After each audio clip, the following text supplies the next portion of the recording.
Ser podcast. Hola, soy Sonia Ballesteros y estás escuchando Código de Barras, un podcast de consumo y mucho más. En la cadena Ser, Código de Barras, con Sonia Ballesteros.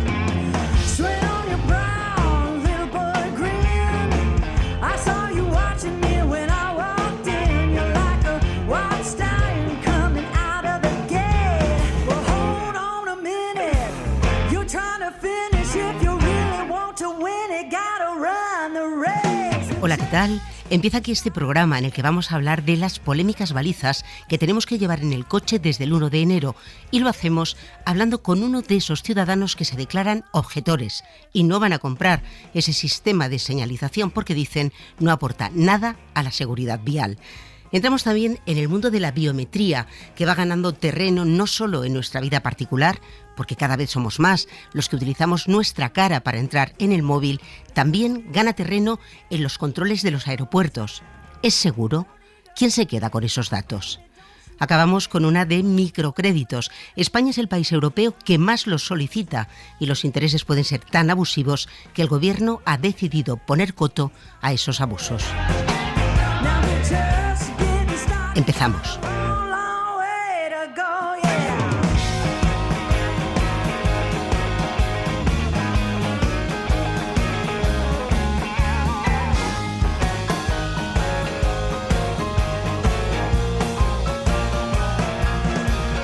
Han sido tendencia en redes sociales durante días y semanas. Son polémicas y obligatorias. Por eso, a quienes se resisten a comprarlas ya se les conoce como los insumisos de las balizas. Les presento a Fernando. No la he comprado y sinceramente no pienso hacerlo. Y sé que me arriesgo una multa, pero no tengo otra manera de mostrar mi descontento y desaprobación a un cacharro que no aporta nada nuevo, creo, a la seguridad vial. Lo de no aportar nada nuevo es solo el principio, porque Fernando desgrana una buena retahíla de razones para justificar su insumisión. Porque los coches modernos ya cuentan con geolocalización desde hace muchos años. Y evidentemente un teléfono móvil es infinitamente más eficaz a la hora de pedir auxilio y asistencia. Y todos tenemos un móvil. Además que es súper injusto y discriminatorio que la baliza solo sea obligatorio para coches con matrícula española. Es incoherente con el concepto de seguridad vial. Y una cosa, cuando la activas, estás geolocalizándote públicamente en un momento en el que eres vulnerable porque estás averiado o en un accidente. Tanto tú como tu familia si va contigo. O sea, eso es de verdad una aberración. Y aún hay más. Además, la luz creo que es, por lo que he visto en vídeos y en pruebas, es difícil de ver en días luminosos. Esto es España y en condiciones adversas. O sea, creo que tampoco aporta nada. Y además, me temo que esta lucecita o esta baliza necesitará mantenimiento y seguro que inspecciones tipo ITV. O sea, que es que no le encuentro el aporte y la mejora a la seguridad vial. María Manjavaca, redactora de la sección de Sociedad, ¿cómo estás? Encantada de estar aquí en Código de Barras. Tú has trabajado este tema de las balizas, has hablado con la DGT, has escuchado las palabras a favor, evidente, no esperábamos otra cosa, del ministro del Interior. Así que contigo vamos a intentar clarificar algunos puntos. Primero, para contextualizar el tema, ¿cómo surge la idea de las balizas para sustituir a los triángulos? Pues mira, es una idea que llevaba gestándose años, desde finales de la década de los 90, a partir de la experiencia constatada por Jorge Torre. Entonces era miembro de la Guardia Civil y estos días hablábamos con él en la SER. Esta idea nació como consecuencia de mi experiencia en varias unidades de la Guardia Civil, en las que pude tener la ocasión de auxiliar a muchas personas y normalmente te encuentras en situaciones donde las personas no suelen señalizar bien. Y este es el peligro, y es que la cifra oficial que se da es 25 muertos al año atropellados al bajarse a poner los triángulos. Además, él tuvo una experiencia cercana y junto a otro compañero de la Guardia Civil se pusieron manos a la obra para hacer el artefacto tan casero que lo hicieron en casa. Realmente el primer prototipo fue hecho en un garaje y fue funcional durante unos meses, sobre todo para poder testar su mínima eficiencia y probarlo pues con personas muy cercanas y en condiciones de repetición múltiples veces, porque llevaba un dispositivo automático de activación que al contacto con la chapa pues debía activar el equipo. Los dos es guardia civiles, se llaman igual, son gallegos, les llaman los Jorges y son, Sonia, los padres de la baliza. Pues vamos al caso que nos ocupa. ¿Qué le puede pasar a este ciudadano y a los muchos que han decidido no comprarse las balizas si les pillan? Pues que hay multa de 80 euros si de repente le paran y no la lleva. Exactamente lo mismo que cuando antes no llevabas el triángulo. Y de 200 euros si tienes una avería o un accidente, lógicamente, en el que estés consciente y tengas que señalizarlo. Si no lo hace, Sonia, sanción. Así que si hoy me paran y no llevo la baliza, toca multa. Pues mira, me alegro de que me hagas esta pregunta porque estos días tenemos una novedad. La baliza, como bien es sabido, es obligatoria desde el 1 de enero, pero va a haber un tiempo de gracia en el que no se va a multar y esto lo confirmó la máxima autoridad en esta materia, el ministro del Interior. Tanto la Guardia Civil como el resto de las policías de tráfico serán flexibles y primarán la información sobre la sanción durante un periodo razonable de tiempo. Ahora ustedes estarán preguntando lo que yo me pregunto y lo que por supuestamente le preguntamos al ministro. ¿Ese periodo razonable de cuánto tiempo es?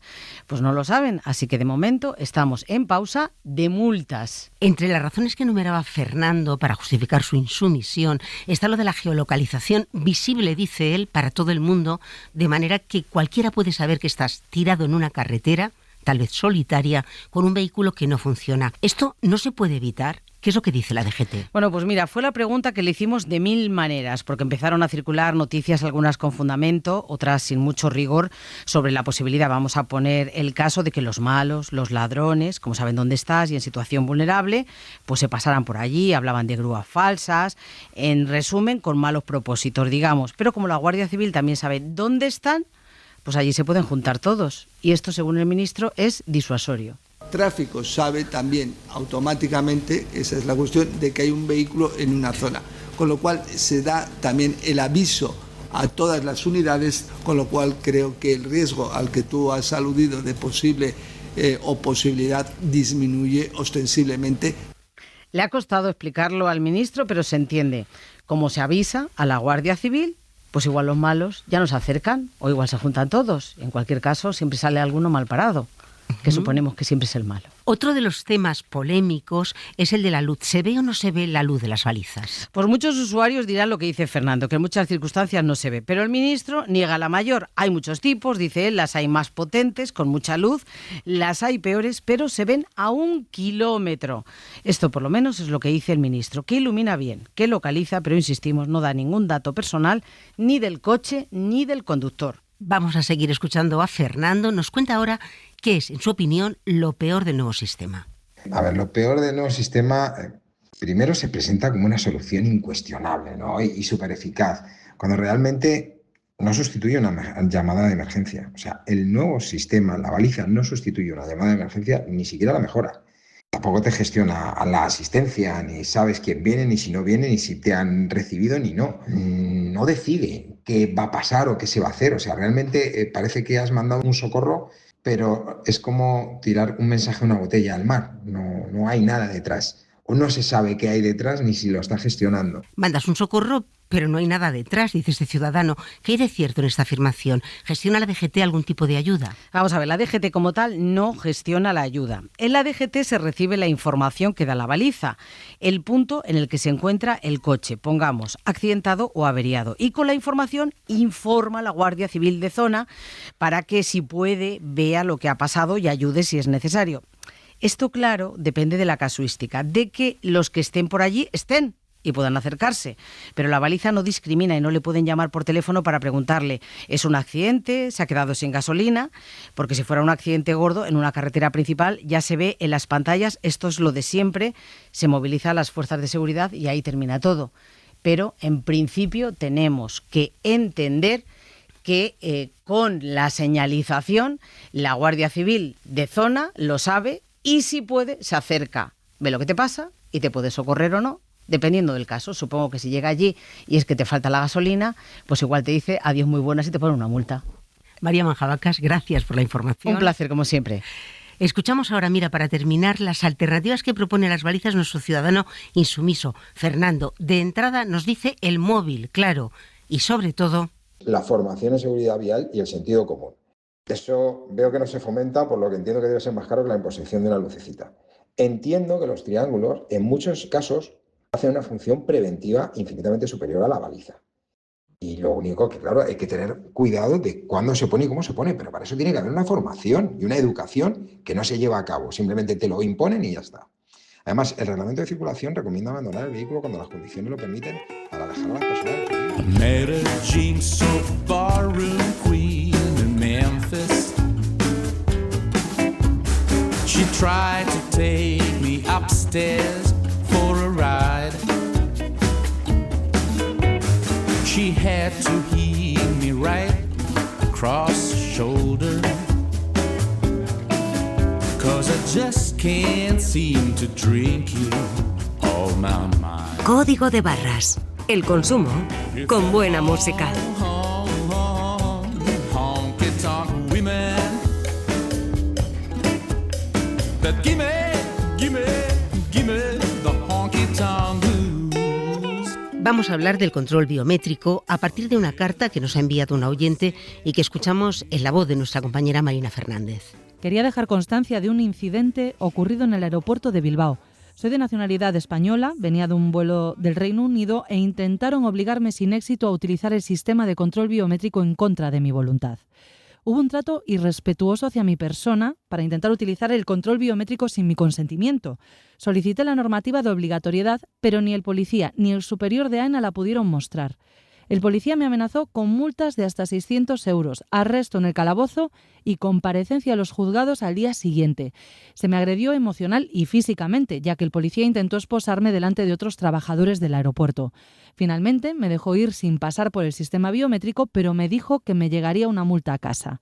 Este incidente ya ha sido comunicado al Ministerio del Interior y a la Agencia Española de Protección de Datos. Antes de seguir, hay que recordar que la Agencia Española de Protección de Datos ha multado a AENA con más de 10 millones de euros por desplegar sistemas de reconocimiento facial en aeropuertos sin haber realizado previamente una evaluación de impacto adecuada. AENA ha anunciado que recurrirá a la sanción, defendiendo que sus evaluaciones se hicieron y que los datos se trataron todo correctamente. Así las cosas, en este momento, ¿qué derechos tenemos los pasajeros respecto a ese control en los aeropuertos? El control biométrico que ha impuesto ahora AENA lo que conlleva es que es un tratamiento, digamos, excesivo, ¿no?, de nuestros datos personales. La situación en la que estamos ahora, que la Agencia Española de Protección de Datos ha sancionado a AENA pues porque entiende que para la finalidad que tiene, que es al final embarcar en el avión, no es necesario hacer ese tratamiento de datos. Ahora mismo no te pueden obligar a someterte a ese tratamiento de datos biométricos para poder acceder a un avión cuando se puede, digamos, enseñar la tarjeta de embarque y tu DNI. Es Gabriela Caimat, portavoz de Facua,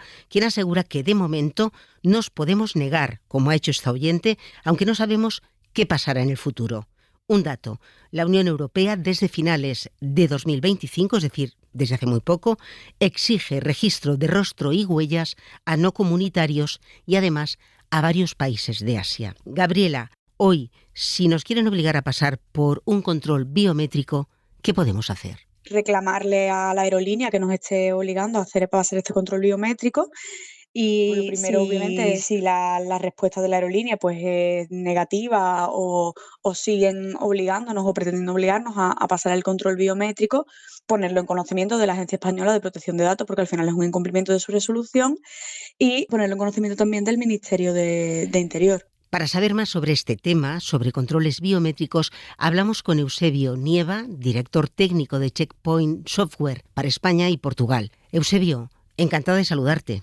Encantado, gracias por darme la oportunidad de hablar a vuestros oyentes. Para empezar por lo más básico, ¿en qué consiste el control biométrico? Para realizar una autenticación, una verificación de que alguien es quien dice ser, hay 3 métodos. El primero es algo que tienes. Por ejemplo, tu móvil, que te llega un mensaje al móvil, un DNI, eso es algo que tienes. Luego algo que sabes. Las típicas contraseñas. Y la tercera forma es la biometría, algo que eres a través de características físicas, características biométricas. Pues lo que hemos visto en algunas películas de el iris de los ojos, la voz, el reconocimiento facial que tan de moda o tantas veces hemos visto ya en los dispositivos móviles, la huella digital. El miedo que tenemos una inmensa mayoría a que suplanten nuestra identidad por el robo de datos biométricos está justificado.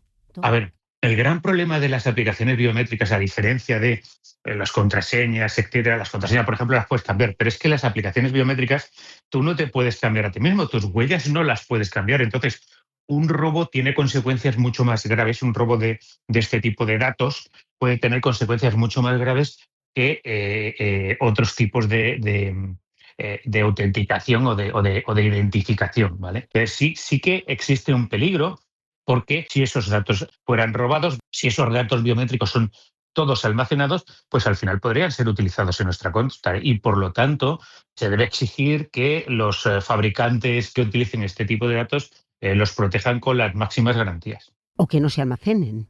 O que no se almacenen, efectivamente, o cifrar los datos. Hay muchas formas de protegerlos. En cualquiera de esos casos, lo que necesitamos es que se garantice una protección. Hay sistemas para ser capaces de almacenar y securizar esos datos, pero no todos los tipos de sistemas son exactamente iguales, tienen los mismos niveles de protección y eso es lo que tenemos que asegurarnos y garantizar. ¿Qué ventajas tiene este tipo de control?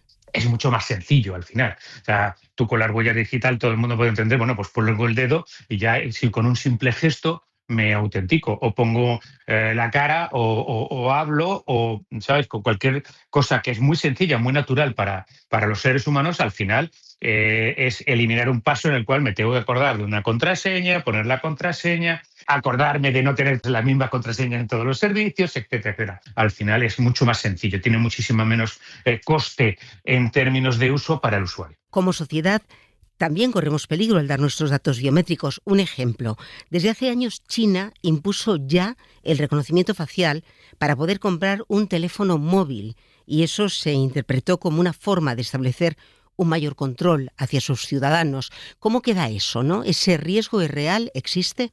Bueno, al final está claro que si el gobierno chino o cualquier gobierno tiene los datos biométricos de todos sus usuarios, todos sus componentes de su país. Sí. Claro. El problema es que los puede controlar. Pero, por ejemplo, en España tenemos nuestro DNI, en el cual dejamos nuestra huella digital en todos ellos. Hay que establecer un cierto, como decía Rousseau, el contrato social, ¿no? Al final es ceder parte de nuestros datos para estar seguros. Pero hay que exigir a los gobiernos, exigir a nuestro gobierno, pues efectivamente que esos datos estén bien guardados, los controle y los utilice de forma adecuada. ¿Es un peligro? Efectivamente, hay que estar avisados y hay que vigilar el uso de esos datos. Este tipo de controles es una herramienta. Y cualquier herramienta pueden ser utilizadas para el bien o para el mal. Por lo tanto, cualquiera de estos controles también puede ser utilizados por parte de cualquier gobierno para controlarlos. Cualquiera que los pueda falsificar, pues efectivamente también los puede utilizar y suplantar nuestra identidad, etcétera. Y hay métodos más o menos fáciles pues para hacer cualquiera de esas cosas. En el futuro, Eusebio, ¿van a desaparecer los documentos de identificación en papel, las llaves, las contraseñas? De momento van a convivir, precisamente por imagínate que utilizas tu cara y resulta, pues, como vino la pandemia, pues ahora tenemos una mascarilla. Hay que adaptar el sistema. Pero ¿cómo adaptas el sistema si no puedes entrar al sistema? Porque, ¿sabes? O no sé, o utilizas el dedo para acceder y resulta que tienes un accidente y no puedes utilizar el dedo. Hay que tener un sistema alternativo. Además de que es mucho más seguro, nosotros siempre en ciberseguridad decimos, es tener 2 factores de autenticación. En muchas ocasiones el sensor o el lector puede fallar. Tiene sucia la cámara, tiene sucio el lector de huellas digitales. ¿Qué pasa? Que ya no vas a poder entrar a tus sistemas por ese pequeño fallo. Pues hay que tener siempre pensadas las alternativas. Por eso yo pienso que los sistemas van a convivir durante mucho tiempo. No necesariamente las contraseñas, puede haber otros sistemas, pero sí que es cierto que van a convivir diferentes sistemas de identificación para precisamente proporcionar ese servicio de, oye, si no puedo utilizar el primero porque hay algún problema, pues que puedo utilizar el segundo. Eusebio Nieva, muchísimas gracias por atender la llamada de Código de Barras. Gracias a vosotros. Código de Barras. El consumo en la SER.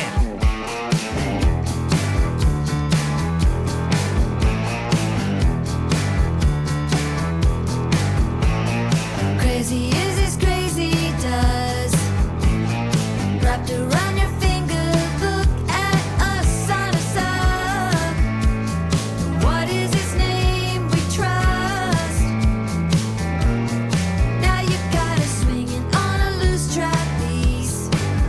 Los consumidores españoles son los que más microcréditos solicitan de toda Europa. Hablamos de préstamos de pequeñas cantidades. Lo piden en la mayoría de los casos jóvenes y mujeres. El problema es que los intereses de estos préstamos son casi siempre abusivos. Por primera vez en nuestro país, el Gobierno ha decidido poner freno a ese abuso. Sira Valdés, redactora de Economía, ¿qué es lo que ha aprobado el Gobierno exactamente? Pues tal y como avanzó el ministro de Economía aquí en la SER hace unos días, el Consejo de Ministros ha aprobado un anteproyecto de ley que busca poner límites a los créditos al consumo para proteger a los consumidores. Pretendemos con esta medida, por lo tanto, es evitar una situación de indefensión de los clientes y protegerles frente a situaciones de usura o de sobreendeudamiento. Este tipo de créditos están en niveles récord. Los bancos han concedido más de 114.000 millones. Por eso, para evitar abusos, el Gobierno busca limitar tanto los intereses que los bancos pueden cobrar por estos préstamos como las entidades que pueden concederlos.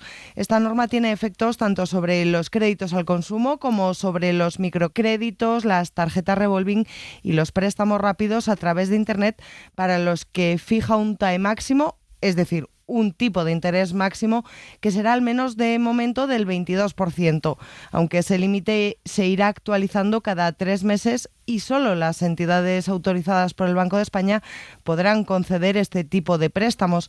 Concretamente, los microcréditos, que son aquellos en los que se solicita una cuantía pequeña pero con un plazo de devolución muy corto, tienen una regulación especial. Su interés mensual máximo será del 4% con un periodo de devolución mínimo de 3 meses. Además, también se busca mayor transparencia. El anteproyecto de ley prohíbe utilizar como reclamo publicitario la inmediatez con la que se contratan estos servicios y, de hecho, establece un plazo mínimo de 24 horas desde que el cliente recibe la oferta hasta que se formaliza realmente ese préstamo, y también prohíbe que los bancos expidan tarjetas de crédito si el cliente no la ha solicitado. El Gobierno, con estas decisiones, ¿qué tipo de situaciones abusivas busca evitar? Bueno, pues el objetivo es poner freno, como decía el ministro, al sobreendeudamiento de los hogares. Cogimos el crédito porque nosotros teníamos un negocio y bueno, y aquello pues nos faltaba dinero. Un sobreendeudamiento que además se da casi sin que la persona sea consciente, como nos contaba Dolores. Ir pagando y pagando y pagando, y pensaba, bueno, algún día a ver si se termina, porque claro, era lo que llegamos a pagar. Y sin que pueda evitarlo, explica Sergio Nogués, que es director de Nogués Abogados. No pueden pagarlo mes a mes, con lo cual les va aumentando. El problema de este tipo de deudas ya no es solo la deuda que tienen, sino que les aprietan tanto que si tú tienes una deuda X, que ya te es difícil de pagar, eso va aumentando. Cada vez que haces un impago, te meten más intereses de demora, aparte de los intereses que ya tenías que son muy altos, te meten comisiones por el impago, y es que eso solo hace más que crecer y crecer y crecer. De hecho, muchas de estas situaciones acaban o bien en una mediación o directamente en los juzgados. Es el caso de Virginia, que nos cuenta que descubrió este tipo de préstamos a través de un conocido. La cuestión es que yo tengo un problema que me supone como un gasto extra, y en alguna ocasión había escuchado a un conocido, porque yo acudí a uno de estos créditos rápidos y no te piden documentación ninguna, no que tengas cuenta bancaria, no te piden, en fin, pues avalistas, que eran para pequeñas cantidades de dinero, no sé qué. Y decidió probar en un comparador online para ver qué entidad le podía prestar ese dinero. El problema llegó cuando unos días después una de esas entidades le había ingresado un préstamo de 200 euros en la cuenta. ¿Por qué me han dado este dinero si yo no lo he pedido, no? Entonces ellos pretendían cobrarme en 30 días casi 80 euros por esos 200 que ellos me habían concedido, ¿no? Yo decía, pues esto es un negocio. Es decir, tú me das a mí 200 euros y luego me cobras 280. Consciente de esos altísimos intereses, presentó no uno, sino 2 escritos de desistimiento y 3 días después consiguió devolver el dinero. En solo esos 3 días tuvo que pagar casi 8 euros de intereses. Tuve que presentar 2, porque ellos al primero no lo vieron o lo ignoraron o no sé qué. Entonces pasaron 3 días y en esos 3 días los intereses subieron a 7 euros y algo. Es decir, como una parte proporcional de los intereses finales que ellos tenían ahí calculados. Su microcrédito tenía unos intereses del 480% frente al 22% que fija el gobierno ahora.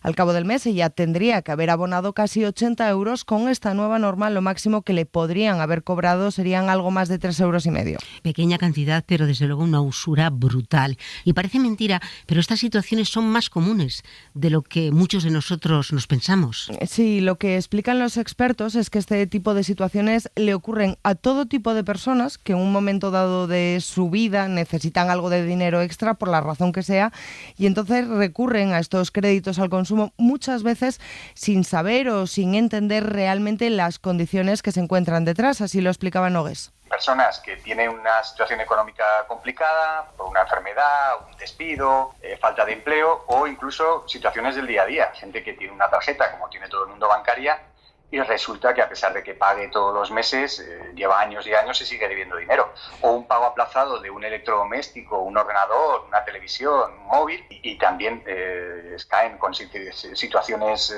cláusulas abusivas que les impiden pagarlo en tiempo o que resulta que tienen que pagar el doble de que les han prestado, ¿no?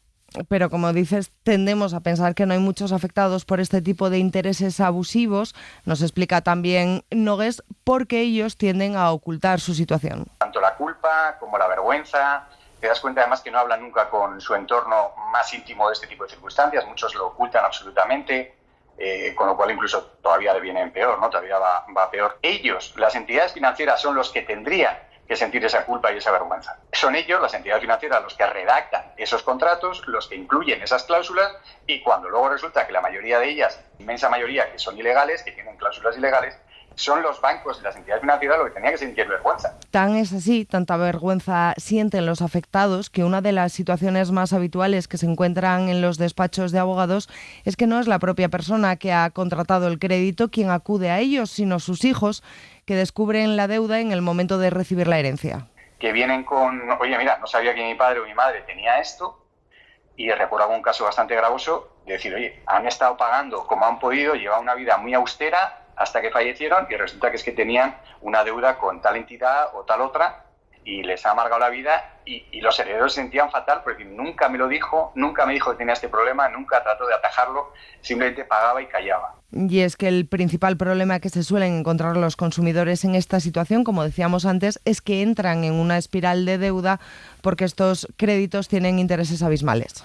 Pues esperemos que más pronto que tarde este anteproyecto de ley se convierta en ley y se acabe con estos abusos. Sira Valdés, muchas gracias y buen trabajo. Muchas gracias a ti. Código de barras.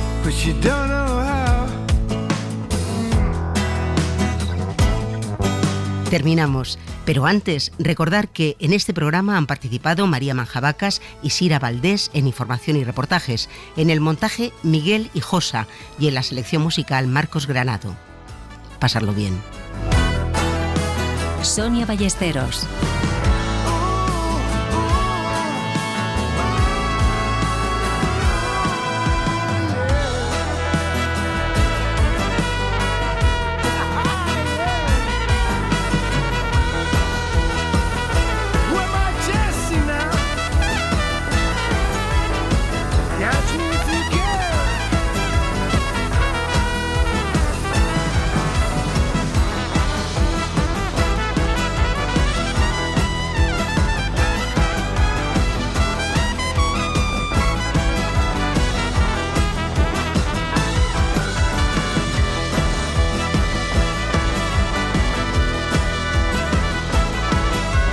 Suscríbete a Código de Barras.